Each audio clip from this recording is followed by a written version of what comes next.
week in racing. It's time to recap it. And who better to do it than Michael and Magic? Two bros/pros who cover the highs and lows of racing around the globe on every one of their shows. Real fans look forward to these guys and their last thoughts, cause they know they're not talking out of their royal ascot. What they say makes sense. So ladies and gents, sit back and relax as Blinkers Off presents The Magic Mike Show, where you hear the experts speak. The Magic Mike Show. Tune into the show every week. The Magic Mike Show. You can trust the show is the bomb because it's being brought to you by RacingDudes.com. What's up, everybody? I'm Magic. And I'm Mike. The Magic Mike Show, episode 356, Mr. Somich. Golden Huzzah! Love it. My God. Can I start off the bat? There are no better fans in the Magic Mike Army. It's literally like 1 minute past the live time. We never start on time. And we're getting flooded with comments, and people are excited because we're talking about the Golden Hour. We're going back to the Golden Hour. This is a fun sequence. Today's Golden Hour. Today's Golden Hour. We're like 2 hours from post. So if you're listening to this on the podcast, I apologize. Most of this is probably not going to mean anything to you unless you want to listen back and Redboard, but nobody likes to do that. But this is going to be a great show. If you're listening to the podcast, you can skip ahead to about the last 10 minutes. Mike and I are going to give our Kentucky Derby thoughts if you want to hear that. But Mike, here I thought you were just going to edit the thing. You're not going to edit this out? No, it'd be like a 10-minute podcast. No, it's not. I love it. Way to be lazy.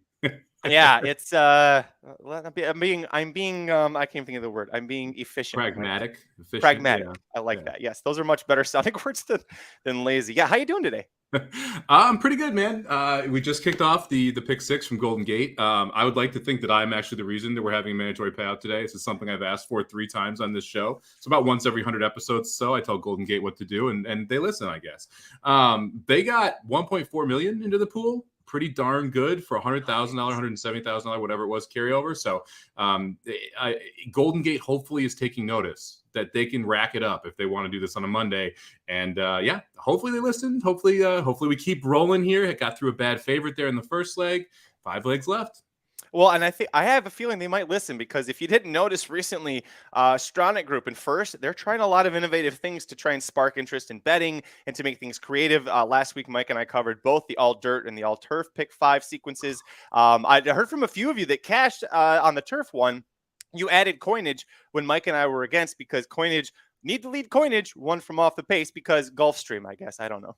Yeah, Saturday. I mean, this covering the highs and lows. It's in the theme song. This week was frustrating, man. This weekend was like all over it, except for a couple key instances where I was not idiot, just wrong, right? And coinage was one of the two where I was just wrong. I didn't like that horse at all. I thought he needed to be on the lead, and I completely blew it on the doppelganger Forbidden Kingdom thing, which, I mean, I'll eat as much crow as I need to here, because I thought Doppelganger was a better horse. And I don't understand why Armagnac was in that race if he's not out there pressing Forbidden Kingdom. And like, people are like, well, he tried to.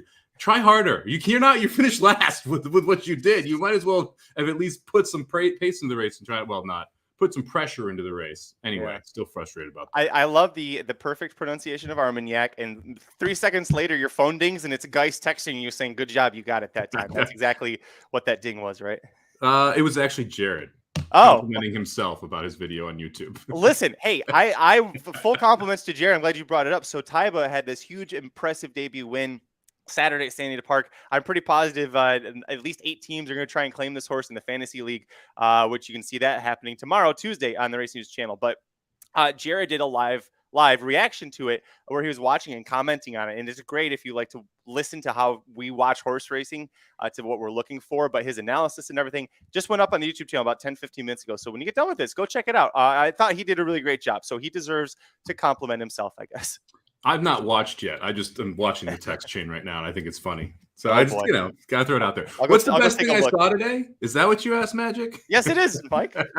Oh man, it's Calvin Ridley. Like I can't wrap my mind around this, because okay, I get it. You want to bet on some football. You bet on some football. Cool. That's fine. You're going to get suspended. You should realize that this is not such a great idea to do it. But then to essentially start tweeting cryptically 3 days ago, I learned from my L's and all this stuff. This man is a unrestricted free agent. This is his contract year that he just got suspended for. And he's like, I don't have a gambling problem. I only bet $1,500. Literally, the definition of a gambling problem would be risking your career and your $2 million a year salary on 3, 5, and 18 parlays that pay out $4,000. Like, what are you doing? Like, what are we doing here? Chris in the chat says Michael Jordan thinks Calvin Ridley has a gambling problem. I mean, that's a great point, Mike. I was thinking it's stupid that, this is happening for 1,500, but the rule is there. You can't do it even for $1, and the rule has to be firm. So, okay, he deserves it. You were stupid. But yeah, I never thought about it that way, that this is the definition of a gambling problem, that you risk your career for that. Like, by the way, I'm sure he had some boys around him. They could have signed up and bet the $1,500 and this would all have been fine. It's not even like this would be a hard way to get around this rule. Like, it's literally just don't do this. You can have someone else do it for you. But just don't do it yourself. And then to do it himself is just. So you lived in Vegas for a bit, and you may know people who were like this. I knew someone who was a runner for some high-profile people who probably shouldn't be in the sports books making bets themselves. Yep. That happens. Those people exist. They make good careers in Vegas. The books kind of know who they are. They don't care. They just kind of take the money. They don't care. So as long as they're not betting on themselves, right? But listen, shit happens. I would say poor Calvin Ridley, but yeah, that was pretty bad. Best thing that I saw. So Friday, I tried getting into the Ultimate Betting Challenge qualifying. Didn't work. Had some fun. It was a good time. I learned some lessons, which is always paying for the education, right? That's what you always say, Mike. But I had a good time with that. However, the person who did qualify, or at least was in it, and got second was our boy Howard Kravitz. Did you see that? Howard got second in the Ultimate Betting Challenge Saturday. Yeah, well over 40 grand cashed in the competition. I think 48K won it.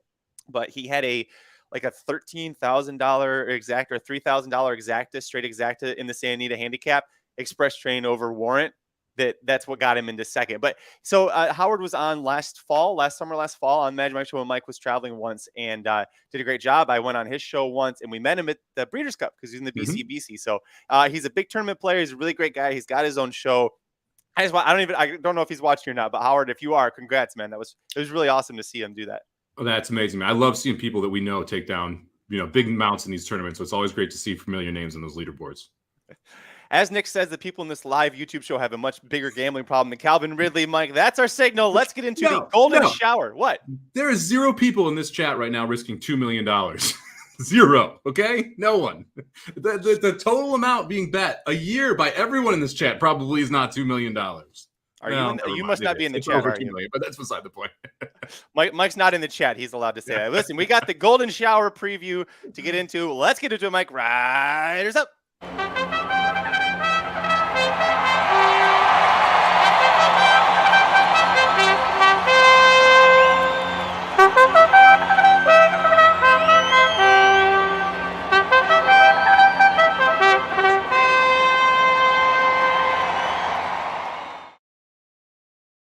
All right, Mike, kicking off the golden hour, pick 4, leg 1. We're going to start at Santa Anita for race 7 on their card. Field of 5 Cal-bred 3-year-olds going 6 furlongs on the main track. The 8-5 morning line favorite is the 4 What in Blazes, taking a significant class drop here to face Cal-breds after running last from start to finish behind Forbidden Kingdom in the Grade 2 San Vicente. Mike, I'm going to single him to start this sequence. What about you? Throw him out! Wow. I didn't use him. Look, this is one of those interesting races where, I love these early in the season 3-year-old races because I feel like you have a lot of horses that could improve, that you're kind of digging back through some past performances. You're trying to find the best horses that fit. A lot of times they're coming out of some kind of unique races. I get What in Blazes is coming out of a really strong race, especially with how Forbidden Kingdom was able to win. But I don't think this horse is the fastest horse in the race. I think the 6 Quick Buck is. And so I'm going to take the speed of this race because there's 5 horses, and I think Quick Buck is clearly your speed. I think he clears the field and gets out. So I'm going to take him, and then I'm going to take the horse who I think is the most impressive winner as a professional win, an off-the-pace win. To me, that's the 2 Franklin 1-star. If you go back to that debut, the horse looked great. It was a professional win, able to stalk and then win. Should get a good trip from the 2 post, which turns out to be the rail here. So I'm going to start out 2 deep here. I'm going to go with the 6 and the 2 in this spot. The 2 is, if this was a turf race, the 2 might have been my top pick because the 1 win comes on dirt, but it's at low sal. And as you always say, low sal dirt tends to play favorably for turf horses. And you see, what does O'Neill do right after that? 2 races on the turf. He seems like he's a talented horse, but The 6 horse is the one that I would be the most worried about because I'm singling the favorite. Pratt rode this horse on debut, was bet down pretty heavily. Doesn't get a huge win, but does win, and so that's a good effort. But now we're facing horses who have won before. This is just the second start. And really what I love about the 4 is his sire. Do you know anything about Straight Fire? Because I didn't before today when I did some research. The name rings a bell, but I don't know much about him. So this is his first crop. These 3-year-olds, this is his first crop. He's California sire, 5,000, not much. Entering today, he's had 16 total horses that have started for him.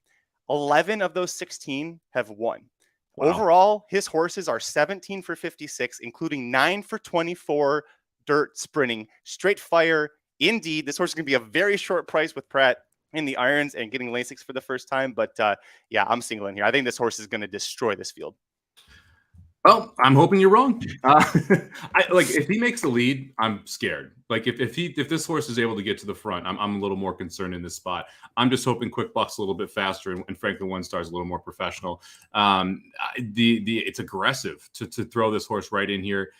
I didn't really love either of those. Like when you go back and you watch the first 2 races, I wasn't blown away by either of those in the Hondorfer barn. It's the second out for the Sadler barn. I realize the workouts are good coming into this race and coming out of the San Vicente. I'm just trying to beat him here, and I agree with you.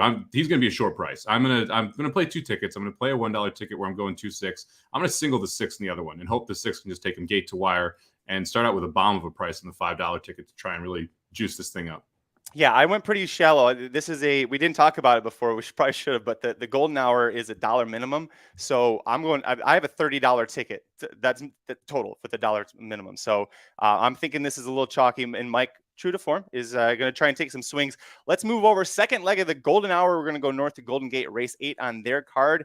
Field of 6 older males are going to route mount the 16th on the synthetic. Optional claimers, non-winners of 2 other than. This is a pretty nice field for Golden Gate. Favorite is number 4, Tom Surprise at 9-5, and I am playing against him. Are you? Tom Surprise. No, I like this horse. I'm going to use him as a single. I would really want to I'm going to rewind it real quick because I do want to talk about this horse that Bree brought up, the 5 horse Moose Mitchell, who we saw in a ton of stakes races as a 2-year-old, comes back as a 3-year-old, runs big on the turf. I wasn't sure what to do with this horse. Neither were using it. I'm like that last grass race, by far the best race of the horse's career. Were you enticed at all by that race to possibly use here on the dirt, or did you kind of go with the same route I did and just say, hey, I don't trust that this turf number is going to translate over to the dirt numbers? That's exactly it. Yeah, I didn't trust the dirt number the turf number to come back to dirt. Okay, but I think it's a really interesting horse breed because if you think that turf number is legit as a dirt number, you could make an argument that singling the 5 is the right thing to do. And so that's why I wanted to make sure we went back and at least talked about it a little bit. And thanks. I wasn't paying attention to the chat. I'm glad you picked that up. A couple other things. I like that Papa Perdomo, who likes to use Victor Espinoza a lot on his good horses, has pretty much stuck with Diego Herrera as a bug boy for the horse's entire career. So I wouldn't knock it for the jockey by any means in that position. But just, again, I have such a high opinion of the 4 that's what really kind of led me to that spot. And then the other thing, we've got probably about 15 of these, the Rispoli Pratt leaving thing. Should we talk about it now, or do you want to wait till the end of the sequence? We're not talking about it. All right, we'll wait till the end. I am not ready to cry on air this early in the show. We're just all right. You can cry at the end of the show. On to the second race in the sequence. On to the second race. I'm passing on the 4. He's your single. Do you want to talk about him? Yeah, I mean, look, this horse has done absolutely nothing wrong since leaving the Jonathan Wong barn, going into Jack Steiner's barn. Steiner's 30% at the current meet. The last 2 races, absolutely phenomenal. But what I like about this horse loves to win. 8 for 13 at Golden Gate, 8 for 19 lifetime, 1 for 1 at the distance, 2 for 2 this year. I don't love the fact that this is a stalker. That is a closer. That's one of my biggest concerns here is that we're going to have to try and make up some late ground. However, 2 of the first 3 races at Golden Gate today, actually all 3, won by horses from off the pace, or all 4 now, won by horses from off the pace. So I don't mind that fact. You have a big time tailwind going down the stretch, which apparently people were saying it was going to help speed, but it looks like it's the other way. That it's helping horses that are coming from off the pace, which to me kind of makes sense because backstretch, you have it blowing into the leader's face. And you have horses drafting behind him, saving energy, and then closing. You swing out wide, and you're the one catching that tailwind with momentum. So I wouldn't be shocked if closers do better today at Golden Gate all day. I do like the 4 the most. I'm going to single the 4 on the $5 ticket. This horse, like I said, has done absolutely nothing wrong. Last 2 efforts, more than good enough to be able to get the job done again here.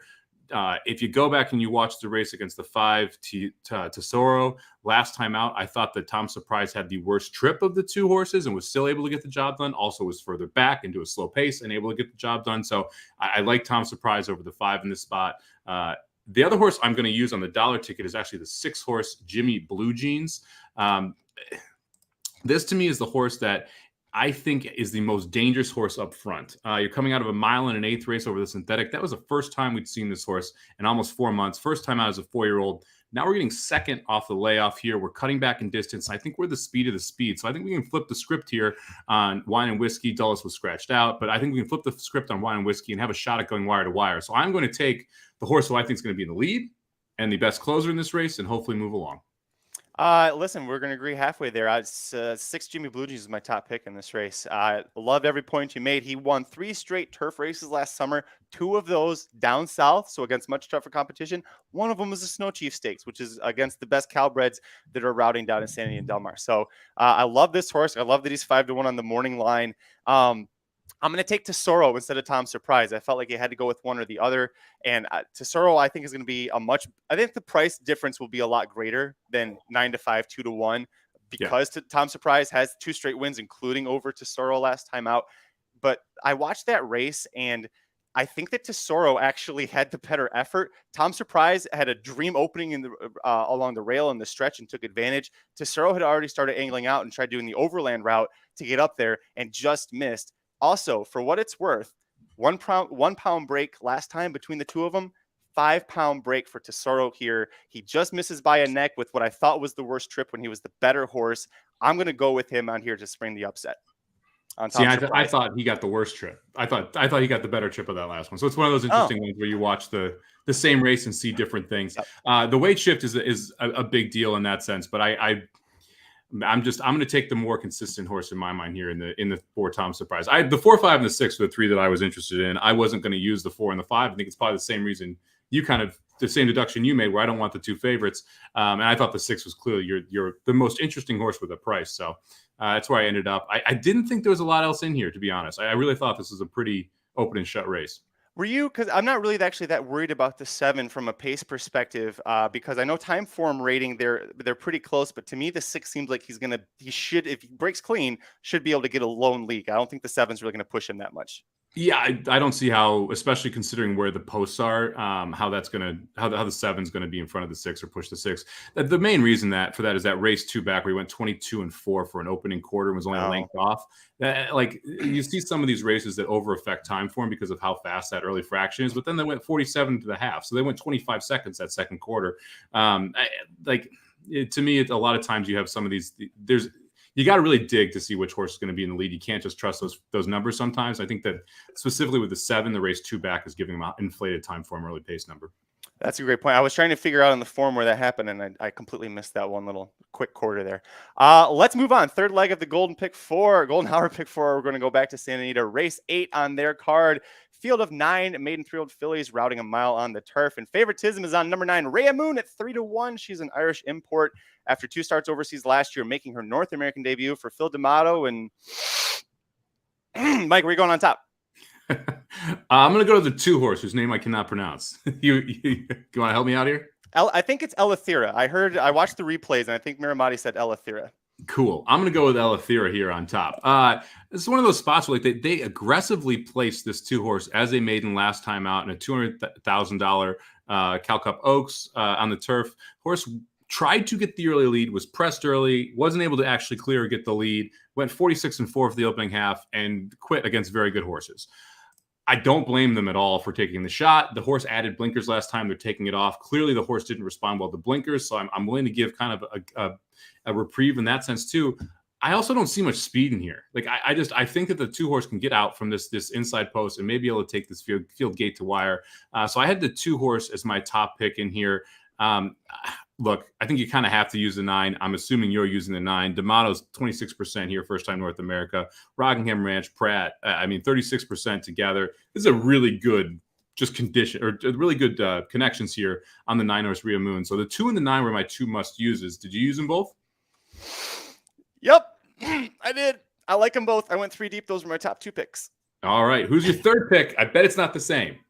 I haven't looked at your ticket. My third and final pick is at the bottom of the screen there. Number 10, Midnight Silence at 12-1.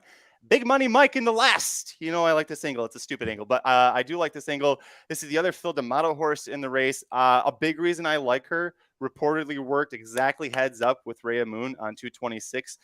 Rhea Moon has had that jockey in the saddle for several of her works, so I love that that's a fact going in. But the fact that Midnight Silence is in this race gets Mike Smith, who shares the same agent for now as that other jockey. We're getting him on the Midnight Silence, and I'm getting a solid price at 12-1. I looked at Midnight Silence for a while. I did not know they were working heads up. That's interesting. That's according to the DRF Clocker report. I should say that. I'm not the expert here. I kind of avoided this one because of the 45-1 price tag first time out. That's really a not bet D'Amato horse, so I wasn't all about that. But that's interesting. I mean, I would say if you want to play my $1 ticket, not my $5 ticket, I'm at $24, I think, on the $1 ticket. Throw the 10 in there because I think that's a worthwhile long shot, especially considering that they both end up in the race here. I went to the 4-horse Sunroof as my third horse, 20-1 morning line. This is a Baltus second time out. You're getting Gonzalez in the saddle. The big reason is when I go back and I watch that race, it is a 6.5 furlong race. The horse didn't get off out of the gate very well, but then literally jumped over that dirt to turf crossing at 6.5 when you're on the flat track. I don't think this horse wants 6.5. You watch the rest of that race. This was clearly just a race to get the horse into racing, to understand racing versus, hey, we're trying to win this race. Baltus specifically 18% second time out. I love the fact that you have two horses in here. He's the second price, but we're going to leave him in here. The horse showed interest down the lane without even really being asked, just kind of got into the race and started running with a decent start, 20-1 price. I'm getting good connections here. I don't see any reason to leave Sunroof off the ticket. Excuse me. I had considered both Baltus horses, and initially when I did a pass on this, they were both on the ticket, and then I was like, it looked a little too chalky the way I had structured this, so I dropped them off. But Sunroof was actually the one of the two that I liked better than the other. A little bit more info from the Clocker report stuff. Ricky Gonzalez was working the 5-horse for a while, including on 226, and had just ridden the horse in that last race on January 29th. Why is he jumping off for the 4? He didn't ride Granola Girl poorly. If you watch that replay, he did a good job with her. She just wasn't good enough that day, but now he's jumping off for the 4, who, by the way, he didn't ride on debut, who, by the way, he was at Santa Anita, so he wasn't at San Luis Rey 2 hours away working on 226 when they got the bullet on the dirt there. So there's a lot of interesting things working here with the 4. The one big reason I don't like the 4, Sky Kingdom, fucking terrible as a turf sire. Did you look at the stats? No, I didn't dig into the Sky Kingdom stats. No, we're not that bad. 2 for 64 turf routing. Well, 2 for 64. That was a big thing. So, listen, Baltus might be able to get her. The sprint to route angle is a good one to go with. If you want to go deeper here, I think, especially with one of the Baltuses, I'm with Mike. I'd go with the 4 over the 5. Yeah, like this was an interesting race because I think we could, I looked at the 8 Divot Day, and I looked at the 1-horse Annie Song. The two of them both that heated last time, both ran well at this level. I'm just hoping that race isn't as good as kind of the form came back at. They both got 70+ buyers in that spot, which are the best 2 last out buyers in this field, both tying with 73s. I wasn't really that impressed with either. I mean, I considered looking at the 8 Duvet Day because it's second off the layup from McCarthy, but ended up kind of liking the price on the 4 at 20-1 better. Did you look at either of those horses? Did you watch that replay? What did you think of that race? I'm actually about the same reaction you did. I'm hoping that those kind of come back not that strong. The winner of that race, Pammy's Ready, went to the China Doll Stakes, which was just yesterday, and ended up finishing 6th and got a 76 buyer. She got a 74 buyer for winning, so didn't really take a huge step forward. It was also first time facing winners and stepping up to the stakes ranks. But I'm thinking that race didn't come back as strong. I also did for the 8. I was like, the horse looks like on paper it could be good, but Star Spangled Banner, I actually have concerns for both of the 8 and the 9. Star Spangled Banner was a sprinter overseas. The only time the horse went beyond 7 furlongs was in Australia and did win. It was a Group 1 race, but that was literally the only time they went beyond 7, with mostly a 5.5, 6 furlong sprinter. So I'm concerned that the horses are going to struggle with the 8 furlongs. We'll see what happens here, but the 8 hasn't had the issue in the past. It's we'll see. Yeah. I paid attention to about 20% of what you said there because we had a good race of Golden Gate going, which was the second race in the Rainbow Six, and we're moving along, so that's good. Anyway, yeah, the 8-horse, the distance could be a bit of a concern. Sure, whatever. I agree with you on that piece. If I was going to include someone else, for me, it would be the 10 and then the 8 would be in that order. I would take the 8 over the 1 just because we're second off the layoff for a barn that I like a lot more. Dennis brings up the 3 Squillions, who's 50-1 on the morning line. Won't be anywhere close to that because of the scratches, but still will be the longest shot on the board. Patty Gallagher, Drayden Van Dyke. I didn't use it all. I have no interest in this horse. I didn't have any interest, it seems like, in her debut, and she wasn't bet on debut, and I just don't have any interest in this horse right now. Yeah, the Gallagher barn's not exactly clicking. They're 7% right now with the meet. That 34 35-1 essentially last time out would be the reason why I would be a little more hesitant here, because you need to really expect this horse to take a jump forward, and there's nothing that's telling you it's going to. I mean, yes, the breeding is impeccable for turf, but that first race wasn't good. Not getting bet in the first race and then coming back here is an issue for me. Might end up just being a really great turf broodmare. She's got the great breeding for it. Not on the track. We'll see what she can do later in her career. Let's move on. Fourth and final leg of the Golden Hour pick 4. We're going back up to Golden Gate. The nightcap for them. Race 9 has 10 maiden 3-year-old males sprinting 6 furlongs on the synthetic. Risked for 12.5K tags. And your favorite, the number 3 North Sea at 5-2. Dropping down for a tag for the first time since November. Trying to graduate and start number 10. Where'd you go on top here? Oh, I went to the 6 horse Into Bourbon on top here in this spot. Can the Man out of Into Mischief. It's a sire line that I like quite a bit. The horse, like first off was 1-9 on debut. So got bet right out of the gate on debut for the Jamie Thomas barn, currently clicking around 25%. They're 22% with a second time starter. So generally you have horses that take a step forward here second time out. The horse was kind of trapped in on the rail, drew the 1 post, didn't like it at all. You could tell the horse was fighting the rider, finally able to get a little bit of room, and then was able to start to move toward later in the race.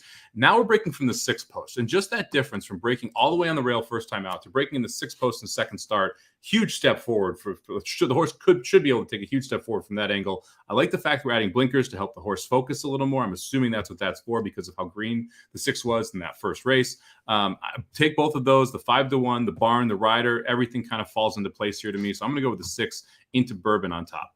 You know who agrees with you? Chris Maella says single the 6. You know who else agrees with you, Mike? He's my top pick as well. You literally nailed every note that I had about this horse. Who's your second pick? Second pick was right to the inside. Word of warning. All right, 2 for 2. Look, man, Jonathan Wong is very good at Golden Gate. Okay, like just a little bit. He succeeds there every now and then. He wins a couple races. And he's very good with first-time starters, 21% with first-time starters. And this horse, when you look, Malibu Moon on the top side, Lemon Drop Kid on the bottom side, this horse is really well-bred for the turf. This horse is really well-bred for synthetic.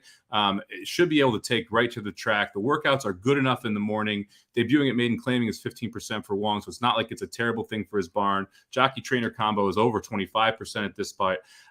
And, let's just be honest. This is a play against what else is in this race, right? The 3 horse is going to be your favorite. The 3 horse is 0 for 9. And yeah, it's dropping in for maiden special weight, but you know what this horse has done in the past? Run for 22.5 or 25,000. You know what the horse did? Absolutely nothing. So I have a favorite that I don't love, and I have a couple horses that I think are interesting at prices. So for me, this is one of those spots where I'd much rather go short or go not use the favorite on the $5 ticket. I'm going to use the favorite on the $1 ticket, but I'm going to end up going with just the 5 and the 6 on the $5 ticket. Will you do me a favor? I noticed in the banner, your numbers are out of order there. Your race, your sequence. Oh, jeez. You fix that for me, and I'll keep talking about mine because I'm going to start with the. I also agree with you with 5. This was my second pick here. Third pick is going to be the favorite North Sea. This is. I wanted to say initially a defensive use, but the more I kept looking at this, we're going to 6 furlongs, and the closest this horse has ever come to winning was at 6 furlongs, missed by half length. Yeah, I got a 51 buyer, but it was these are made in 12.5K. A 51 buyer should beat all of these. Almost every maiden special weight figure that he has should win this race and should beat this field. Rivera is a decent jockey. Rondon's a decent trainer. It's a very iffy field. I understand if you want to play against him here. I ended up using the 9 and the 10 as well as for long shots here, just in case things get a little wacky at Golden Gate to close out the day. The number 9, the Chief Has Tricks, is cutting back after almost winning at 1 turn, facing 8K maiden claimers, which is about a step below here. You get a decent jock who's now riding through the barn change. Herrera was riding this horse before with a different trainer. Now is going to be aboard in second start for Rivera. The 10 Whisper and Wink is the other one. This is more of a connections play for me. Asa Espinoza, Andy Mathis, they're both very talented, very strong at Golden Gate Fields. They're clicking at 25% together, which I really love. However, this horse's work. She's debuting, or he's debuting. They don't look that great. There's not a lot of speed to really encourage me here. I may want a start here. The trainer is 16 for 64 in maiden claimers, but just 2 for 12 when debuting at this level. However, like I said, connections play. I'm getting a nice price at 12-1, and at least the horse is drawn outside. So if there's a little bit of trouble, there's only one horse outside of him. Yeah, and Whisper and Wink is on the ticket I put together for the Somobombs for the pick 6, but I'm not going to use here in the golden hour. So I agree with you on a lot of points. The one thing I'd say about Whisper and Wink, and you're mentioning the workouts aren't that fast. The one time out of a gate, horse went 36 and change and had a very good workout. So the non-gate workout's not great, but the one gate workout was good. It's one of the reasons I did end up using the horse there. I did put the 3 on for all the reasons you said. The maiden special numbers beat this level, right? But the one time we were at this level, we got beat. And so that kind of makes me scratch my head a little bit. I'd use the 2 Tam's time as well. So I ended up with the 2, 3, 5, 6 in here. Look, Steve Speck, 17% first-time starters, positive ROI. Alvarado and Speck, 21% together. The horse has worked well enough in the morning for me to be interested. I like the kind of longer work patterns that we've seen from here. Biggest issue is Miranda, who is just not good so far as a sire. Still very early out in the career. It's only 25 offspring, but not precocious early, which is my biggest concern on the 2. I actually had the 2 on my ticket and took off because of the scratch of the 1. I was on the fence with the 2, and when I realized now the 2 has to break from the rail in his debut with 10 horses to his outside and 7 or 8 of them have experience over him, I was like, this just feels like I need to wait on this horse and watch and see what he does. But all the other angles that you talk about, they're there. This horse, despite the breeding, I think could turn out to be okay for this level. So I did use, but totally understanding if you especially get 10-1 on this horse. Yeah, I'm going to use the 10 now. So I'm going to play a $30 $1 ticket and a $30 $5 ticket. I'm updating as we go in here. I think I have the right order in here too. So I think we're good now.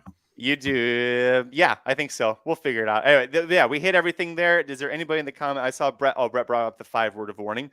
Who was our second pick from our buddy, Jonathan Wong? Yeah. This was, I know some people just hit the all button here in the pick 6. I thought you could, I have a lot of tickets ending with 5, 6 here. So hopefully it's one of those 2, but I think those 2 are the horses that you can key on here if you want to press something in the late pick 4 at Golden Gate, if you want to press the double. I mean, the double into the golden hour double here, I think is actually a really good bet too. If you have an opinion, if you like that 9 that Pratt's aboard and you want to play into the 5 or 6, I think that's of great value. If you like the 2 that can try and wire the field, play into the 5 or the 6, I think that's a great value. This is a good option for the double. Whereas, the pick 4, I'm playing as 2 singles and then playing the double. You could just take that money and just put it on the double if you want. So a couple different routes you can take here, how you want to kind of attack the bet. But the last 2 races are clearly the 2 more open in the sequence. Definitely agree with you on that one.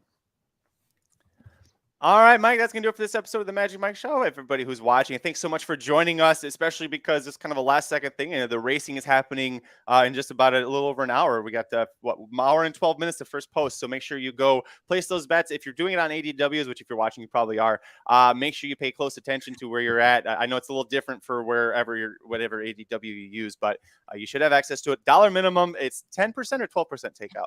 12% takeout. 12. Okay. Who's 10%? Didn't somebody have 10%? Canterbury, please come back. We miss you. We love the 10%. 5 pick 5. Love that 10%, Hausen. Gotta thank everybody for watching us live because of what's going on. We are gonna have our tickets down below. Hopefully Mike's is correct now. I'm gonna rely on him for that one, but I will start off. Remember, dollar denomination. I'm going 4, then 5, 6 in leg 2, then 2, 9, 10 in leg 3, and then 3, 5, 6, 9, 10 in leg 4. That is a $30 ticket for me. Mike, go ahead and start with your dollar first. All right, I'm going to play a dollar ticket. I'm going to go 6 with 4, 6, with 2, 4, 9, with 2, 3, 5, 6, 10, and that'll cost you $30 for $1. And then I'm going to play a $5 ticket, 6 with 4, with 2, 4, 9, with 5, 6. That'll cost you $30 for $5. I swear I wasn't trying to time it where you couldn't see it on the screen there. That wasn't my intention. If you're playing along, let us know. Hit us up on Twitter. I'm at Curtis Kalleward. You can see down here. I'm at Curtis Kalleward. He's at Somobomb 18. And as our friend Alex Burke says, May 18th, Canterbury Park. Not like he's counting down or anything. Alex, we're gonna have to. We'll have to work with you when Canterbury comes around to see if you want to come on and submit a guest ticket or something like that. Because you're doing pretty well at Canterbury last year, if I remember. We got to check the dates that they run too. Maybe we can do one of these midweek shows or something like that, and get a nice Canterbury show because the viewership's obviously it's awesome today. So thanks everyone who's tuning in here. We should do more of these right before shows, I guess. And I guess Yeah. people care about the same day handicap, man. Yeah, it's great. Hey, listen, Monday's Golden Gate. Just listen to this man right here. He is your biggest fan when he's at the NHC. So just work with him. He's got great ideas. He's a smart guy. Working with me, maybe not his best idea, but he is overall a smart guy. I'm an idea man. It's ideas over execution sometimes. Hey, listen, everybody remembers the great ideas, the execution. It's not your fault. I passed it off to someone over there. That's going to do it for the Golden Hour talk. If you want to stick around, we're going to stick around for a minute. We're going to talk a little bit of Kentucky Derby stuff from what's going on. So, Mike, we had Morello win the Gotham, Simplification wins the Fountain of Youth Stakes, Forbidden Kingdom in the San Felipe Stakes, and let's throw Taiba in because Taiba debut win 103 Bayer. Justify Charlotte and McLean's music levels. Who was the most impressive to you of those four? Man, Simplification probably, because Simplification did it in a way that I was not expecting. I thought that was, again, not the best trip ever for Simplification, not up close to the early lead, kind of was a little slow out of the gate. And if you watch the race back, got this trip where like you get shuffled back from that 2-post, ends up in the third flight on the rail, then has to slowly work his way out as you're down the backstretch. So you're giving up ground, trying to find a way in between horses for a lot of the backstretch. Finally gets loose, and by loose I mean has to go 7 or 8 wide around the final turn, and is able to keep that momentum and go forward.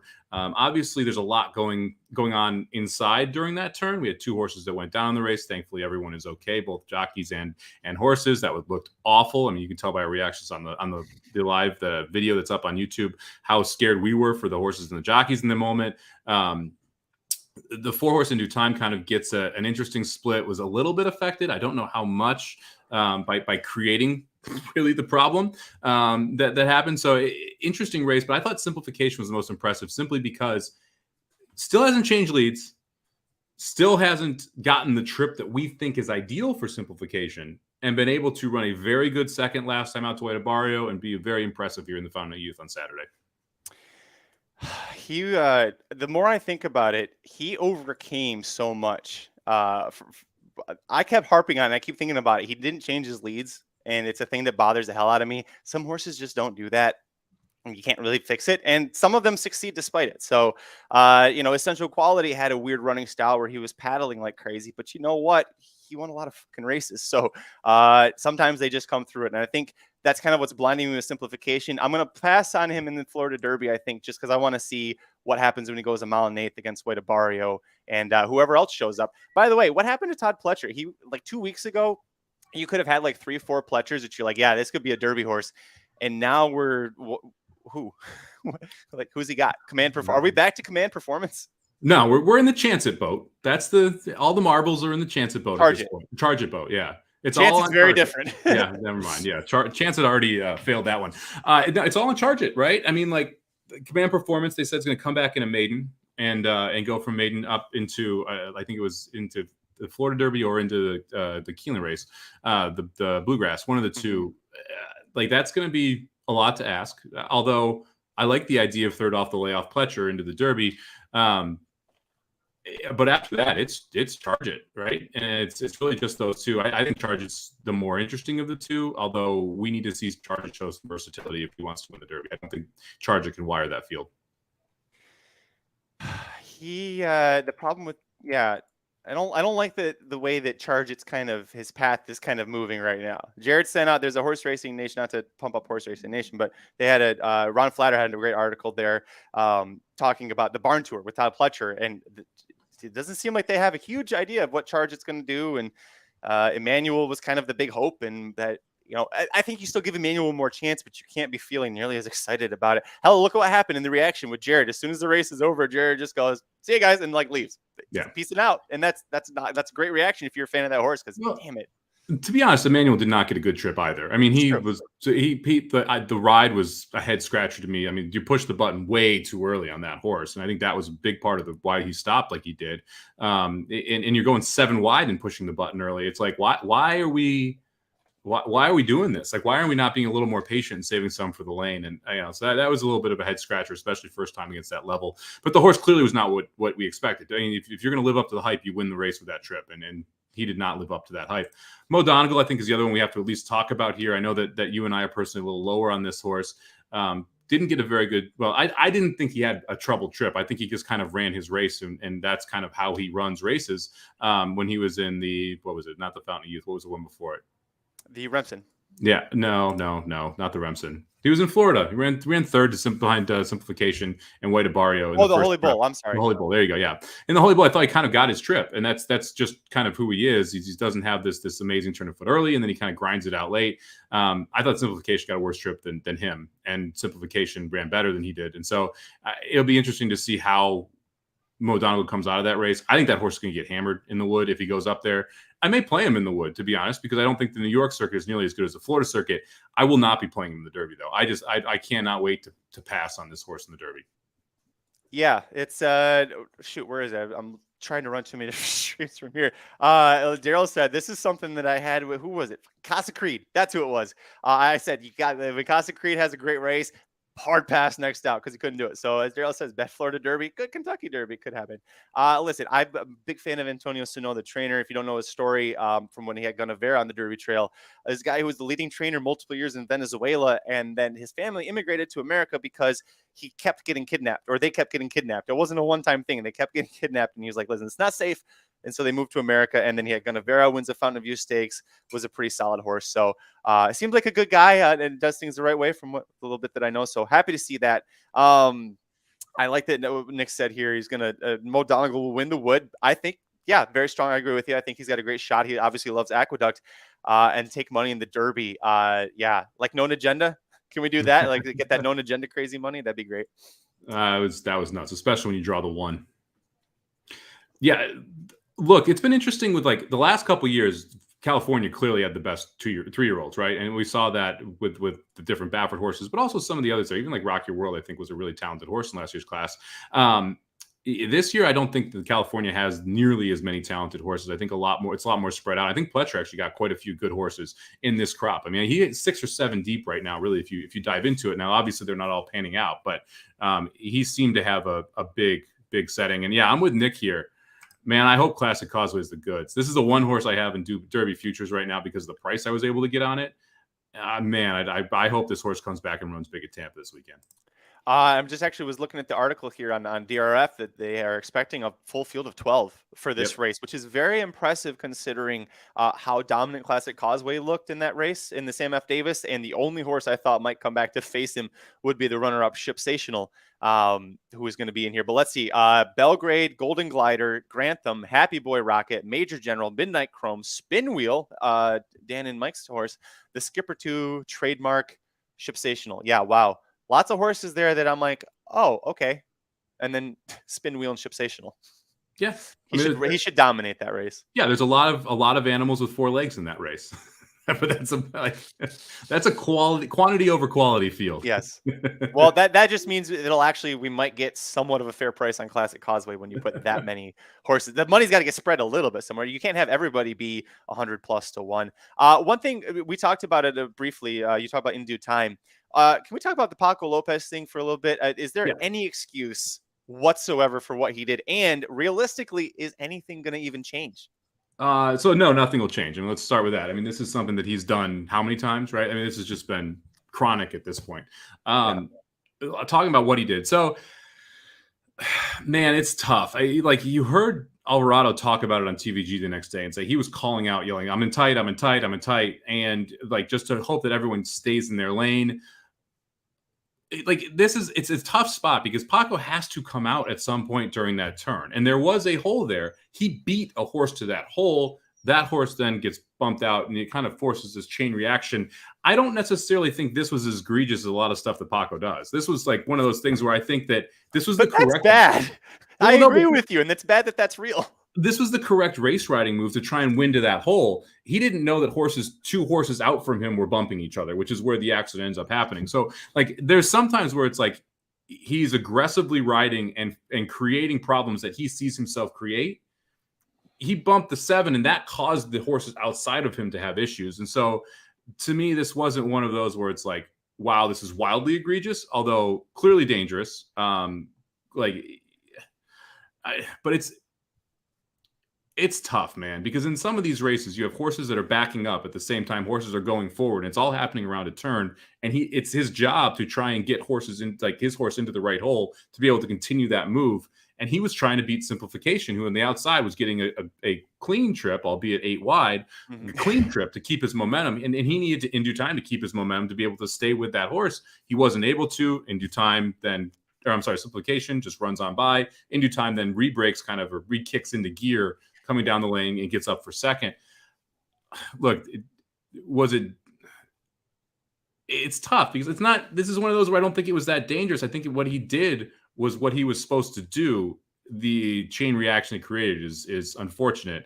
And if it wasn't Paco, if that was Saez, I don't think people would be talking about this nearly as much. If that was, I don't know, if that was Jose Ortiz, I don't think people would be talking about it this much. I think because it was Paco, it also becomes a bigger deal than what it probably should have been.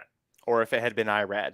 And there was a lot of commenting back and forth about comparing this to Irad and his 30-day suspension. Now, some people thought that was a joke because it was in the dead time of December. But yeah, it's interesting. All I know is that if that had happened in California, 50-50 shot, but either nothing happens or you're suspended 30 days. So, I wish that had been in California, because at least I know there's a 50% chance of some sort of justice. I agree with you. I think this is a little bit of a name on the jersey, but was it Brad Marchand got 6 games stupidly for swinging his stick at a goalie and tapping him on the head with it. And I'm like, anybody else? That's, maybe a 1-game suspension. It's Brad Marchand. Yeah, that's 6 games. So I get it. Let's see. We can move on from that one. Other than also, it's great to see not this time with 3 horses that seem to be in the top 10 for the Kentucky Derby right now. That's pretty great. Let's talk about Forbidden Kingdom. It was a horse that there were questions. Could he stretch his speed around 2 turns? Not only did he stretch around 2 turns, but in the stretch, one thing I love to watch when a horse is alone like that, watch the ears. That horse's ears were up and forward, and he was just like, let's keep going. He could have done 3 more laps around that track and not broken a big sweat. So, my God, he looked good. Yeah, he looked impressive. The 2 turns wasn't an issue. It's one of those high cruising speed horses where, I don't think he's bred to get the 2 turns, but man, when he's out there galloping along at 46, he's awfully tough because he just keeps going. And until someone really presses him, I'm kind of interested to see if he can just keep it going. Now, I've talked about this quite a bit across a bunch of different places. There's a lot of speed signed up in this Derby. I mean, you have early voting, you have early voting, you have the Epicenter, you've got Forbidden Kingdom, all 3 of them very much forwardly placed in every single race that they bet in.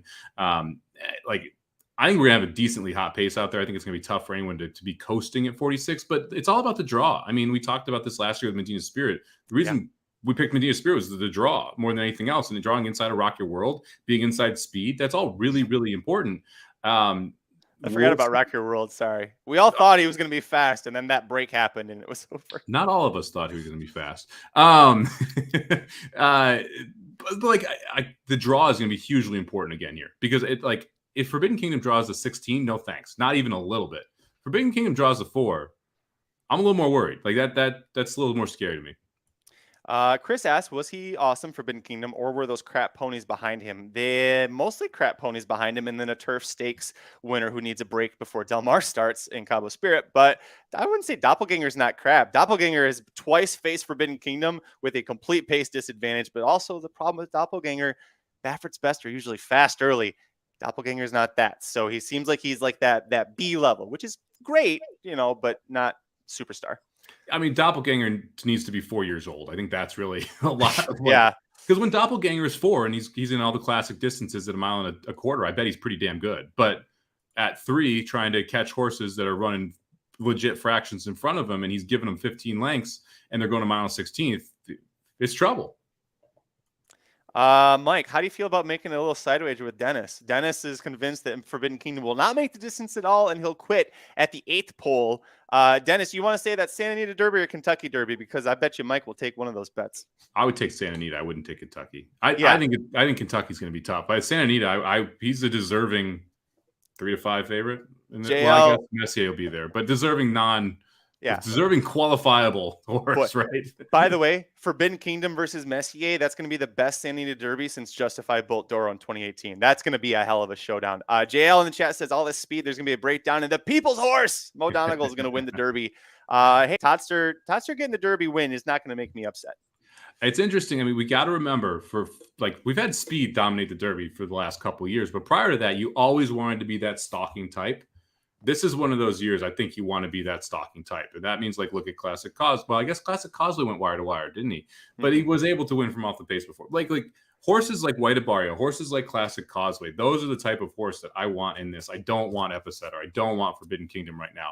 I think it's going to be a lot harder to wire this field this year. So I want someone who's sitting just off the pace. And the problem with Mo Donegal is he's going to have to pass 18 horses at one point in this race to be able to win. That is so hard to do in the Kentucky Derby. I mean, I go back and look at previous versions of the Derby. How often do you see horses pass 15, 14, 13 horses to be able to win? It's once every 20 years.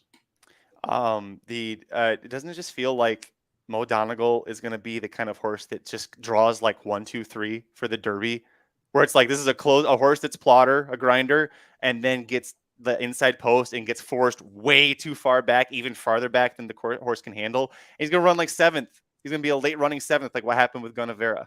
I can't wait to hear how. Well, it's the second year of this gate, and there's one inside post position that's available. So the one hole isn't that bad this year, guys. It's going to be way better. Yeah. Listen, I don't hate Mo Donegal. I'm not super high on him, just like Mike, but I'm not hating on him. I like the Donegal racing folks. They're all really good. Jerry Crawford. But Archie brings up, listen, I've been saying for over a month, Epicenter is my Derby pick. I'm sticking with him. Aaron made a good point on a video coming out later on our YouTube channel today that the more heat preps he sees, the more he likes Epicenter. I thought that going into the Risen Star, he was going to have to show a stalking ability, and I thought that he has it. He just hasn't really shown it yet. And yet he went to the lead right away. And all the speed horses that were in there, they just kind of let him go. Aaron made all great points on that. But I do love Epicenter here because I really do think this horse can and will stalk. He just hasn't had the opportunity. On that note, Nick says, for anyone that likes Epicenter, do you like the 6-week break before the Derby if he's running the Louisiana Derby, which he is? I do. I don't mind it. Do you? I mean, this is Midnight Bourbon 2.0 to me. I think this is a horse that I just wow. I will not use Midnight. I will not use Epicenter in the Derby. I can almost already tell you that, unless the draw is beautiful, perfect for him. I don't think he's fast enough to make the lead, and I don't think he can win without it. Can he run in second the entire race? Totally. I could see yes. Forbidden Kingdom going out, and you see Early Voted going out, Epicenter sitting third, making the lead top of the stretch and getting run down by the horse in 4th or 5th. That's the kind of race that I could see Epicenter running. I just don't think he can make the lead, and I don't think he can win without the lead.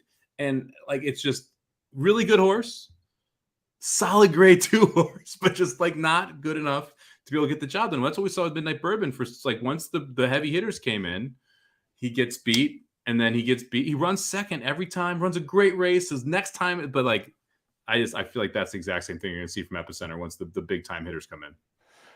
Mark, I saw you, by the way, in the comments. Thanks for commenting on our videos, buddy.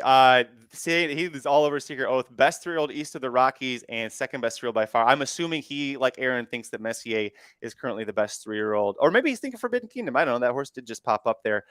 Secret Oath. God, I just want her in the Arkansas Derby. Wouldn't that just be the greatest thing if she goes out there and wins it? It would be. I would love to see Secret Oath in the Arkansas Derby because I think it just adds more intrigue to this. I like storylines. I like the idea that you have Dwayne Lucas with 2 in the Derby and one of them's a filly and we're taking a shot. That to me is interesting. It keeps it spicy. I want that. Secret Oath to me is a handicapping nightmare. I have no clue what to do with her if she is in the Derby. She's sitting 28-1 right now in Vegas at Circa Sportsbook, so she's on the board and she's a reasonable price. So, and I think it was Aaron who sent something that the coach is trying to talk the ownership group into running in the Arkansas Derby. So it's, even though he said right afterward, we're not doing it, the ownership group doesn't want to. Here we are a week later, and all of a sudden, little birdie's just tweeting away in that ear. We'll see what's going to happen here, man. I think she's going to be in the Arkansas Derby. I kind of wish we put a claim in for. We'll see what happens. I do think that she's probably the best 3-year-old on the grounds right now at Arkansas. Oh, without a doubt. There's no question about that one. The best horse overall on the grounds, however, is Garhole, but he is 4 years old, so we have to talk about him. What was it going to see? Oh, Daryl, we'll end on this one. We'll get out of here on this last one. Daryl says, assuming your horse makes it into the Gate Derby Day, Pool 4 of the Kentucky Derby Future Wager opens this weekend.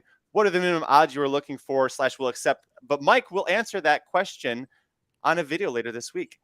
we're going to be doing another preview video. We've done this all year long for the Kentucky Derby. It comes out on Wednesday. Mike and I will look at the future pool odds, and Mike will tell you who he thinks has the best value and who is worth passing on that one. So nice little tease for you, Daryl. Tune in Wednesday or Thursday. That's when the video will be up. I'm pumped because like the last couple, we'll have a overseas numbers as well. So you can kind of shop there. And then I'm going to send Magic the circuit numbers too. So we'll have a US based book, we'll have an international based book, and the Bear Mutual pool that we can talk about there, and kind of shopping for the best odds, understanding when to bet them, when to fire.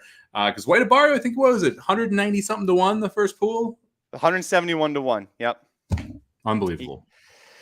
Yep, and I was too sick to make a bet on that, and I'm still mad at myself about that. However, I am not mad at all that all of you lovely people joined us. You're still joining us. We've had a huge viewership for this show the whole time, so really thank you for that one. Good luck. The sequence is going to be starting in about 40 minutes here. So if you're getting your tickets for the Golden Hour Pick 4, let Mike and I know what you're playing on Twitter at Curtis Kalleward, at Somobomb 18, number 1, number 8. We got 2 things left to talk about. Oh, shit. What do we got? Okay, first off, let's talk about Lezcano, because I think we have to at least talk about this. And the ride that we saw in New York with Lezcano doing his best Paco Lopez impression, just like he was watching, he was looking more than I am during the show, watching my TV in the races, than like what, like it was unbelievable. And then he gets beat when he just didn't ask the horse early enough. I'll never understand these look around jocks. When you have anyone within a length of you, just send at the 8th pole. Just use the horse that you have. And then at the 16th pole, look around. If you're free, then wrap it up. Don't wrap it up and then have to send when someone comes up to you. This one was just ridiculous because it was first off a claim into the Linda Rice barn. The connections, he rode that horse last time out. The connections that won the race are the connections the horse got claimed off of and the horse that passed him on the outside. So there's just a ton of stuff going on. There's a hearing. Dr. Tanks mentioned it here. There's a hearing that's on Friday that they're going to talk about this. So this is a kind of a string of quite a few situations or issues we've had with jockeys where they're just not riding to the wire, or there's some really unique, interesting things that are happening. Look, part of the tough part about betting on horse racing versus betting on sports or betting on poker, whatever the other things you were gambling on, horse racing, you're betting on an animal with an animal on top of it. And both of them are thinking sometimes. So it's hard to like get all of this right and get it perfect every time. You're going to see some weird shit happen. You're going to see some rides you disagree with. You're going to see people being idiots. You know why? Because every day in the world, there are people being idiots. And this is one of those examples where Lezcano was an idiot. And that, I think, is the entire excuse. Like, I don't think he was trying to fix the race and lose for the connections. I think he literally thought he had those 2 horses cooked to his inside. And he didn't, even though he looked back 10 times, didn't see the horse to his outside and didn't just ask the 4 when he could have. That to me is the biggest, like, no, like, what the heck are you doing, man? Just ask the 4 at the 8th pole. He would have won by a length. I asked a jockey friend about that, and I said, "What do you think?" Someone not associate at all with the New York jockey colony, and so, "What do you think of this? What do you think happened?" And their best guess was that the instructions were from Linda Rice: don't hit the lead until the quarter pole or the 8th pole or the 3/16 pole. Don't hit the lead until a certain point, which is why off the turn you see him still holding and standing and looking to make sure nobody's coming inside, and just complete mental error. Didn't think to look around the outside. Yeah, they're having a hearing Friday, so we'll see what happens. This made me laugh. Dennis says he did it on purpose. I know, Mike, you're used to getting perfect rides, but that's the rides most of us get. That Mike is used to getting perfect rides unless he bets on the bell curve, and then it's you are all over the bell curve, riding up and down. I don't think he did it on purpose. I realized, like, you know, you hear this too, like, you know, someone made so much money on that. Like, I don't necessarily buy into that kind of stuff. You know, I realize that there is race fixing and occasionally in certain places, but I like it, to me, it just makes no sense for Lezcano to do it that blatantly in that spot. I don't think that you're going to see that much at Naira, for instance. I think you will see it in other places. I think this was just someone making a mistake. And I agree with you. Like, a lot of horses, you don't want to hit the lead too early, because if you hit the lead too early, the horse just gives it up. And so I think, or they're looking around. Yeah. They're looking around for their friends. Yeah. Oh boy. Come on, Ruben. Get him up. Get him up, Ruben. Ruben. Get him up, Ruben. Ruben. Oh, the 6 is going to run them all down on the outside. No, maybe the one's going to hold. Get up, 6. Hit him, Ruben. Hit him, Ruben. Ruben had 35 to 1 shot that just didn't get home. Anyway, yeah, this was one of those weird situations where I think there's a lot, like, Lezcano made a terrible decision. Probably had instructions not to hit the lead too early and made a bad choice. And Nick says, one reason I love Irad, I've never seen one time where if he had a chance to win, he wasn't doing everything in his power to win. Go watch the 2018 or 2017 Azeri Stakes at Oaklawn Park. The one time Steve Asmussen ever asked him to ride Terra Promessa, a horse that was all speed. Watch him choke that horse till it's literally blue in the face and then has nothing left to run when actually asked. Dan, we'll do you a favor, Dan. Good to see you. Got here late. We're going to post it. Oh, it's back up. Mike already did it. Thanks, Mike. Yeah, rolling right down there for you, Dan. We'll keep it rolling as we get out of here because that was it, right? We don't have anything else to talk about. Oh, we have two more jockeys to talk about. They're taking their tack to New York, my man. So do you want to talk about Pratt and your boy Rispoli? Or your boy Pratt and Rispoli, I should say? I'm not happy about it, Mike. I'm not happy about it. Why? Listen, here is going to dominate out there now. I texted Ruben on Sunday. I said, hey, Pratt and Rispoli are leaving. The number one jock spot's open pretty soon. You want to come back? And he was like, I'm thinking about it. So as he's up there trying to win with 35-1 donkeys at Golden Gate, bring him back down. Grade 1 winning jockey Ruben Fuentes needs to come back. One name for you. What? Raylu Gutierrez. Get your ass out west.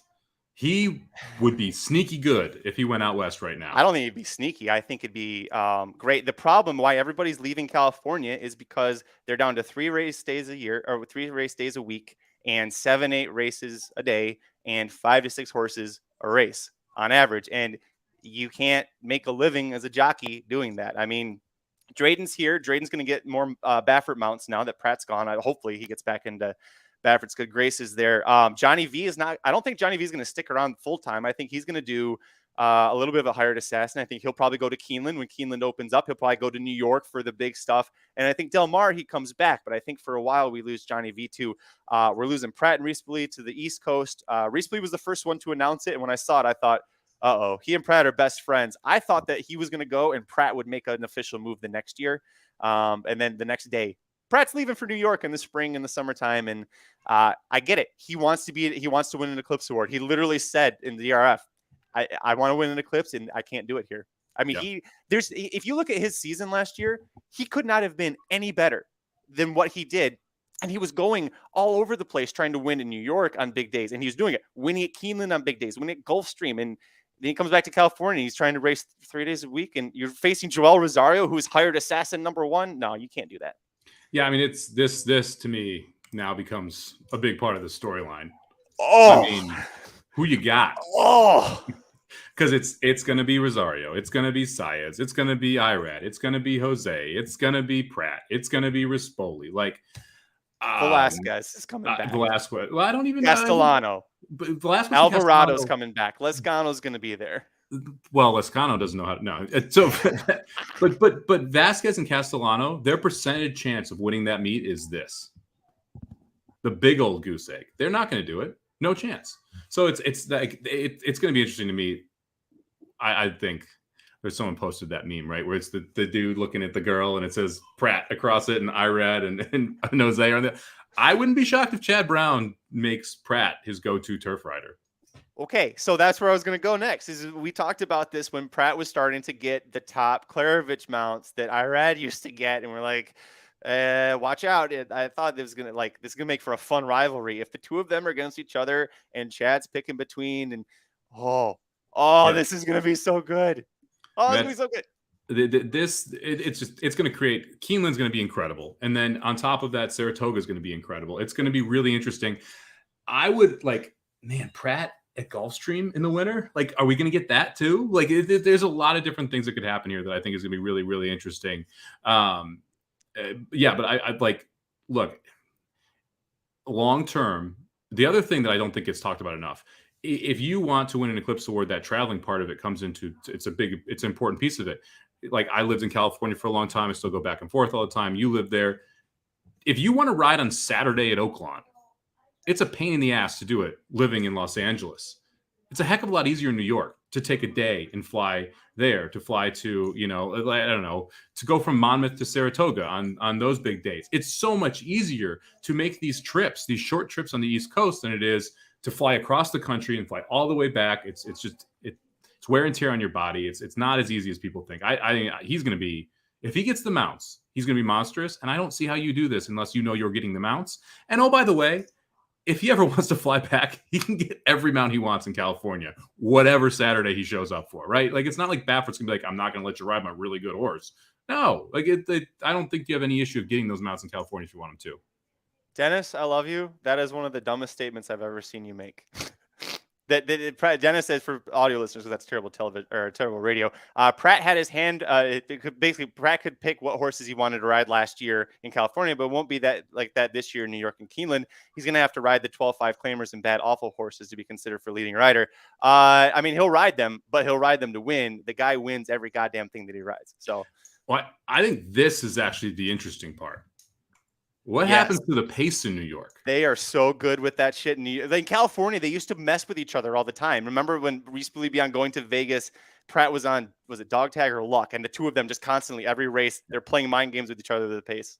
I mean, and to be fair, I think Irad is a better dirt rider than Pratt. I think Pratt is a significantly better turf rider than Irad. And I think Pratt is more versatile on the turf than Irad is. I don't love Irad on the turf on speed. I like Jose more on the turf on speed than I do Irad.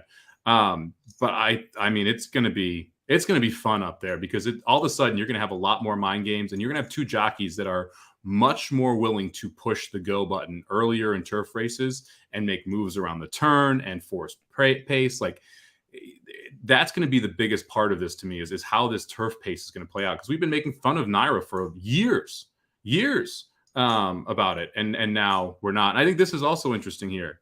Pratt doesn't have a Derby horse. He'll have a Derby horse every year on the East Coast. Every year. Now, this would probably be different if Baffert were in the Derby. But I was going to say, he's kind of handcuffed this year. He is, but he would have a Derby horse every year from either the Brown or the Pletcher barn if he wanted it, or the Asmussen barn, or a bunch of other barns that are top trainers out there. So I think this is part of it as well.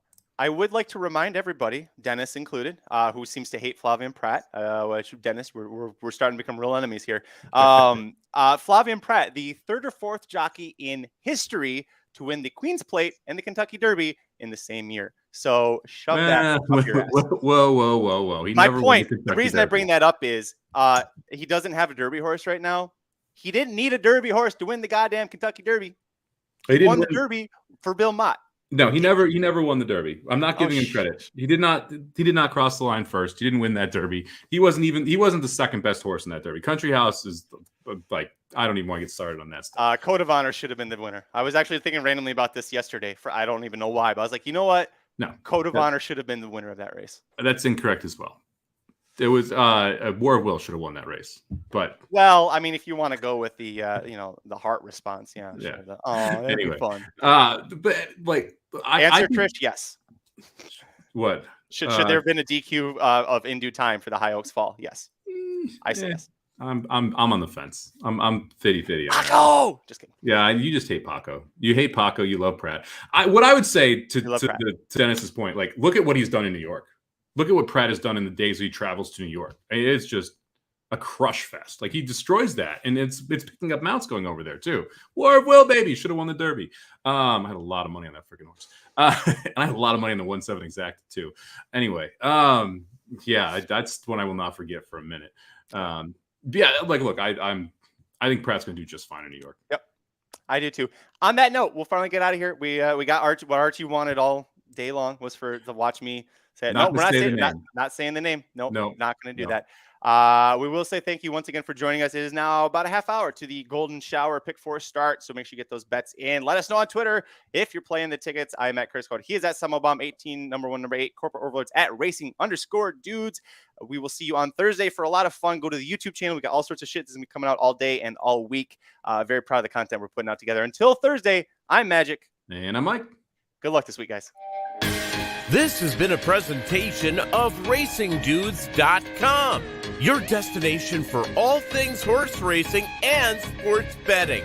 Whether you want free winners, expert insider picks, up-to-the-minute trackside weather reports, or podcasts and videos for bettors of all skill levels, never make another wager without visiting the Racing Dudes.